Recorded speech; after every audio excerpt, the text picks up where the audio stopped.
अस्सलाम वालेकुम। This is Mohammad Iqbal Khan advocate. आज का जो हमारा लीगल लेक्चर है वो है husband cruelty on wife.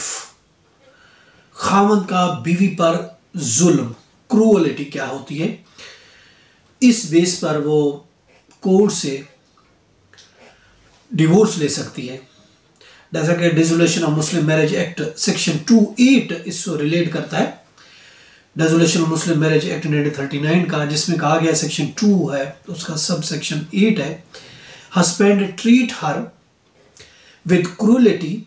That is से habitually assault her or make her life miserable by cruelty of conduct even such conduct does not amount to physical ill treatment। अब हम ये देखते हैं कि ये क्रूएलिटी, ये जुल्मपन होता क्या है कि वो इस जुल्मपन की वजह से बीवी को ये अख्तियार है कि वो खावंद से तलाक ले सकती है, शादी डिसॉल्व कर सकती है और उस बेस पर उसको हक महर भी मिलेगा, सारे राइट्स भी मिलेंगे। अब हम देखते हैं कि ये है क्या चीज। देखिए, अगर हम देखते हैं क्रूएलिटी को, अगर हम देखते हैं कि जुल्म किस तरीके से, यहां लिखा हुआ है कि हत्ता के अगर जिस्मानी तशद्दुद ना भी हो तो भी, हैबिचुअल असॉल्ट ना भी करता हो तो भी वो क्रूअल हो सकता है हस्बैंड। आज हम इसकी डिटेल देखेंगे कि जुल्म होता क्या है, किस किस्म का ट्रीट अगर हस्बैंड करता है तो जुल्म के जुमरे में आएगा, क्रूएलिटी के जुमरे में आएगा, हरासमेंट के जुमरे में आएगा, जिसकी बेस पर वो कोर्ट से डिवोर्स ले सकती है और दूसरे भी उसके पास बहुत से राइट्स मौजूद हैं। अगर हम हल्सबरी लॉ ऑफ इंग्लैंड को देखते हैं, उसका वॉल्यूम 13 पेज 1 to 69 देखते हैं, पैरा 1 to 69 है और पेज 602 है। उसमें जनरल क्रूएलिटी को यह कहा गया है कि इंजरीज, कंप्लेंट्स, एक्यूजेशन, जुल्म और तशद्दुद अगर फिजिकली ना भी हो, लेकिन अगर कोई ताने देता है हस्बैंड, इल्जामात देता है, इफेक्ट ऑफ कंडक्ट की वजह से जहनी जिस्मानी हालत को भी कोर्ट को देखना होगा कि किस तरीके से वो जिस्मानी के अलावा जहनी तौर पर किस तरीके से बीवी के साथ जुल्म करता है। उस सोशल स्टेटस को भी मद्देनजर रखना होगा। Personally conduct of the spouses को देखना होगा, द माइंड ऑफ अदर, कि एक के माइंड में दूसरे के लिए क्या जहन में है, ये चीज को मद्देनजर भी कोर्ट को रखनी होगी जब क्रूएलिटी को देखना होगा। बर्दाश्त की सलाहियत, जहां मियां बीवी के तमाम वाकयात होते हैं उनको सही तरीके से जज करेगा। काबिल मजम्मत सलूक जो अगर करता है हस्बैंड, वो भी इसी में शामिल है। अज़दवाजी हुस्न सलूक से हटकर अगर कोई बिहेव हस्बैंड कराता है तो ये भी क्रूएलिटी में शामिल होगा। उसकी सीहत को नुकसान पहुंचाता है और इसके अलावा उसके माजी के तर्ज अमल पर कोई उसको सजा देता है, जो गुजरा हुआ हो गया, पास्ट की कोई बात हो गई, उस पर अभी उसको को पुनिश करता है। और इसके अलावा उसको तहफ़्फ़ुज़ नहीं देता। इसको हल्सबरी लॉ ऑफ इंग्लैंड में इसको क्रूएलिटी कहा गया है। अगर हम अमेरिकन जूरिस्प्रूडेंस को अगर हम देखते हैं, उसका सेकंड एडिशन वॉल्यूम 24 है, चैप्टर डिवोर्स एंड सेपरेशन के हवाले से, पैरा 35 पेज है, 217 और 218 में अगर हम देखते हैं क्रूएलिटी के हवाले से, यानी जुल्म जो जिस्मानी तशद्दुद या तशद्दुद की धमकी पर मुश्तमिल होना जरूरी भी नहीं है, जहनी जुल्म भी हो सकता है, बदसलूकी भी हो सकती है जो जिस्मानी और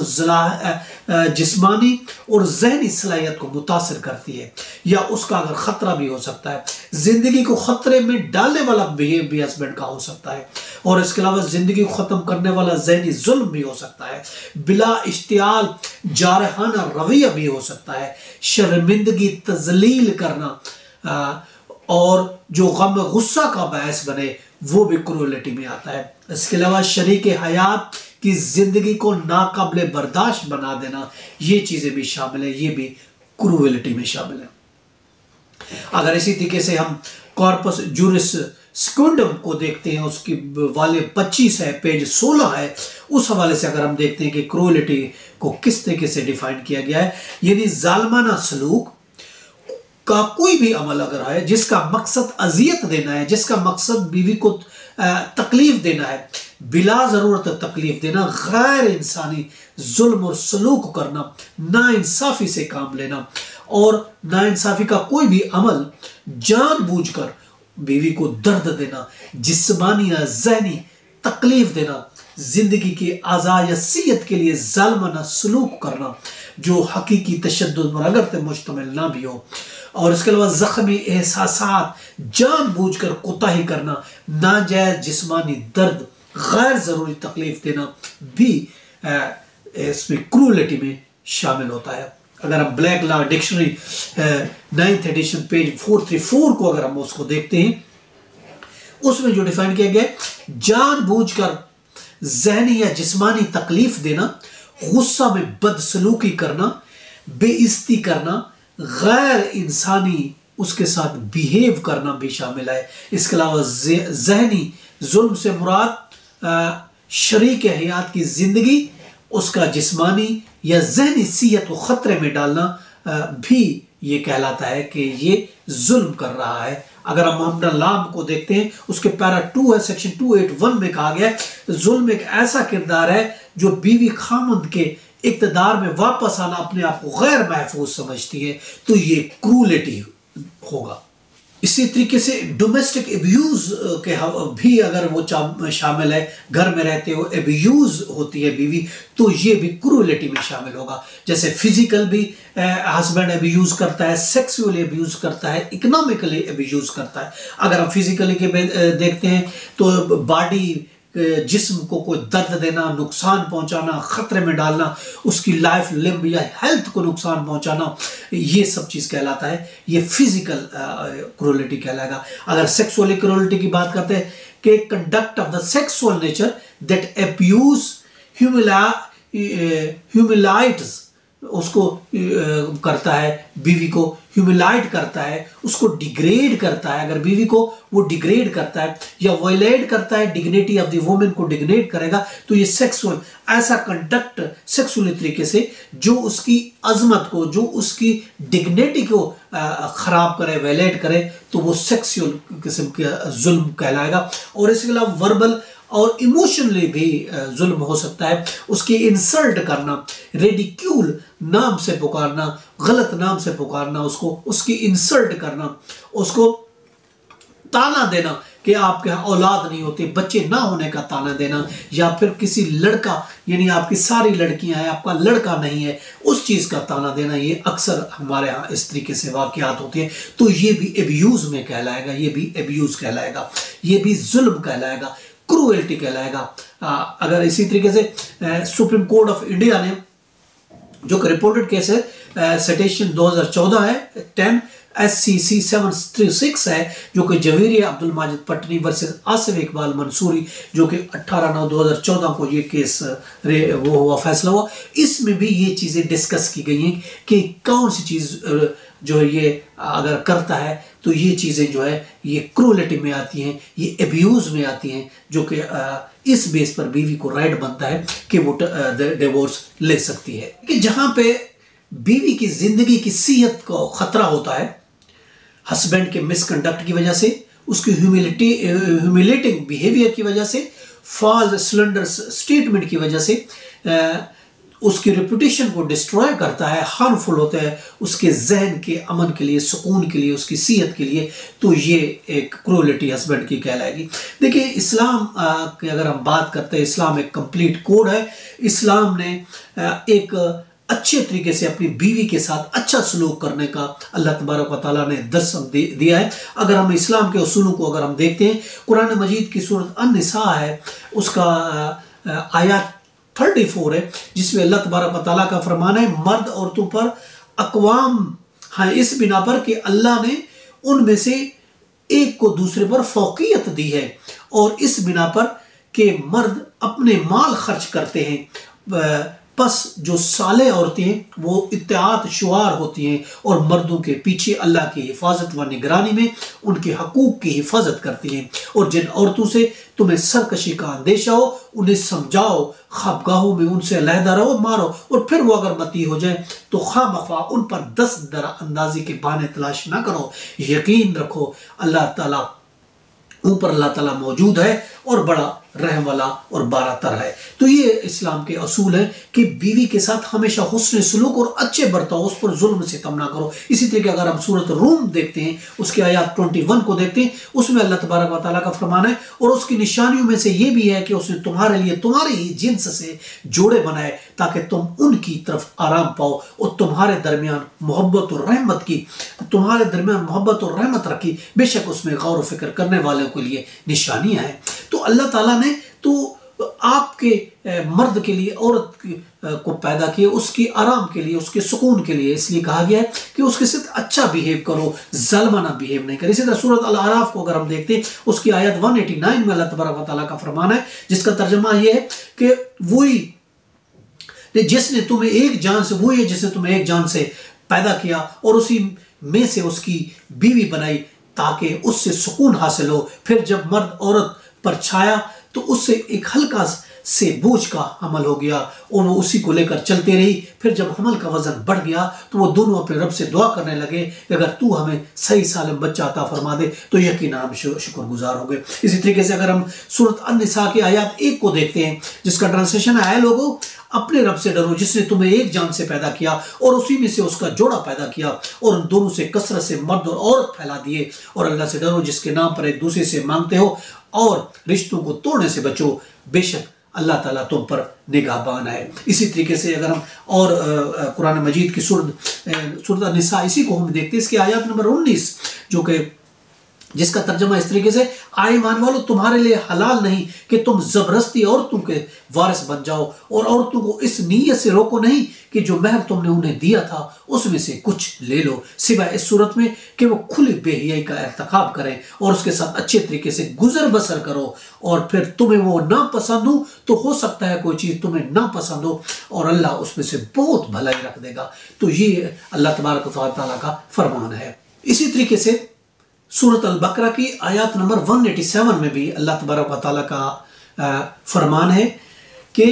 तुम्हारे लिए रोज़ों की रातों में अपनी औरतों के पास जाना हलाल कर दिया गया है, वो तुम्हारे लिए लिबास हैं और तुम उनके लिए लिबास हो। और अल्लाह को मालूम है कि तुम अपनी जानों को ख़यानत में डालते थे और उसने तुम्हारी तौबा कबूल की और तुम्हें मुआफ़ फरमा दिया। तो अब उनसे हम बिस्तरी कर लो और जो अल्लाह ने तुम्हारे नसीब में लिखा हुआ है उसे तलब करो। तो ये हवाले से इसी तरह सूरत अन-निसा की अगर हम 4 को देखते हैं, उसकी आयत नंबर 4 को देखते हैं, उसमें फरमाया गया है और औरतों के उनके महर खुश दिली से अदा किया करो और फिर अगर वो इस महर में कुछ तुम्हारे लिए अपनी खुशी से छोड़ दें तो तब उसे अपने लिए साजगार और खुशगवार समझकर रख लेना। यानी इतनी अल्लाह तबारक वाला ताकीद की है कि आपकी एक अच्छे तरीके से प्यार मोहब्बत के तरीके से अपनी बीवी के साथ बर्ताव करो, जुल्म सितम ना करो, बेरहमी नहीं करो, क्रूएलिटी नहीं करो। अगर हम देखते हैं हदीस सही मुस्लिम को अगर हम देखते हैं किताब 17 हदीस नंबर 80 में अबू हुरैरा से रिवायत है कि हुजूर अकरम सल्लल्लाहु अलैहि वसल्लम ने फरमाया, जो अल्लाह और आखिरत पर ईमान रखता है अगर उसे कोई बात नजर आए तो उसे चाहिए कि उस पर अच्छी बात करे या खामोश रहे। औरतों के साथ हुस्न सलूक करो क्योंकि औरत पसली से पैदा की गई है और पसली का सबसे टेढ़ा हिस्सा उसका ऊपरी हिस्सा होता है और अगर आप उसे सीधा करने की कोशिश करोगे तो आप उसे तोड़ दोगे और अगर आप उसे छोड़ दोगे तो उसका टेढ़ापन वही रहेगा। इसी तरीके से जामा तिरमिज़ी बुक 49 और हदीस 295 में है, नबी करीम सल्लल्लाहु अलैहि वसल्लम ने फरमाया, तुम में से बेहतर वो है जो अपनी बीवियों के लिए बेहतरीन है और मैं तुम में से अपनी बीवियों के लिए सबसे बेहतरीन हूं और जब तुम्हारा साथी मर जाए तो उसे अकेला छोड़ दो। यानी कितनी हुजूर सल्लल्लाहु ने फरमाया कि तुम में से बेहतर वो है जो अपनी बीवियों के लिए बेहतर है। इसी तरीके से अगर हम सही मुस्लिम को देखते हैं, सही मुस्लिम के 218 है हदीस, जाबिर बिन अब्दुल्ला से रिवायत है कि रसूल सल्लल्लाहु अलैहि वसल्लम ने खुतबा हुज्जतुल विदा के मौके पर फरमाया, औरतों के बारे में अल्लाह से डरो, बेशक तुमने उनको अल्लाह की अमान में ले रखा है और उनसे जमात तुम्हारे लिए अल्लाह के कलाम से हलाल कर दिया गया है। तुम्हारा भी उन पर हक है कि वो तुम्हारे बिस्तर पर किसी ऐसे शख्स को ना बैठने दे जिसे तुम पसंद नहीं करते, लेकिन अगर वो ऐसा करते हैं तो आप उन्हें सजा दे सकते हैं, लेकिन सख्त नहीं। तुम पर उनका हक यह है कि तुम उन्हें मुनासिब तरीके से खाना और लिबास मुहैया करो। तो ये हमें इस्लाम से दर्श मिलता है कि अपनी बीवियों के साथ, अपनी औरतों के साथ किस तरीके से हमने हुस्न सलूक के साथ, एक अच्छे बर्ताव के साथ तरीका करना है। लेकिन अगर इन सारे इस्लामी तालीमात से हटकर और कानून को जैसे हमने मुख्तलिफ रेफरेंस दिए उनसे हटकर अगर हम अपनी औरत का अपनी बीवी के साथ बिहेव करेंगे तो फिर उस सूरत में उसके पास राइट बनता है कि वे कोर्ट में केस फाइल कर सकती हैं, कोर्ट में जाकर केस फाइल कर सकती हैं, डिवोर्स का केस फाइल कर सकती हैं, डेजोलेशन ऑफ मैरिज का केस कर सकती हैं, जिसमें उसको हक भी मिलेगा। क्योंकि अगर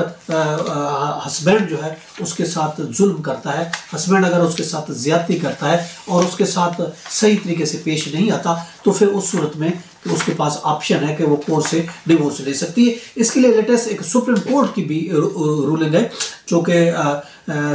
सिविल पिटिशन 3209 है 2019 की। सुप्रीम कोर्ट के 3 जज हैं, जस्टिस सरदार तारिक, जस्टिस अमीनुद्दीन और जस्टिस मोहम्मद अली मजहर ने, जो कि केस रिपोर्टेड केस है मुसम्मा तैयबा का और वर्सेस शफकत अली कियानी, 3/11/2022 को ये फैसला हुआ। तो इसमें भी एक बताया गया कि किस तरीके से आपने बीवियों के साथ बिहेव करना। अगर आप जुल्म करेंगे और कौन कौन सी चीज़ें, उसमें डिटेल जजमेंट और बहुत डिटेल दी गई है कि किस तरीके से ये चीज़ें अगर आप करेंगे ये तो जुल्म में आएगी, ये हस्बैंड की उसमें आएगी, कुरलिटी में आएगी, और इस बेस पर उसका राइट बनता है कि वो कोर्ट से डिवोर्स ले सकती है। ये था हमारा आज का लीगल लेक्चर। इसके साथ मुझे इजाजत दीजिए, कर फिर मिलेंगे। अपना और अपने गिरदोनवा का बहुत ख्याल रखिएगा। Have a nice day. अल्लाह हाफिज़।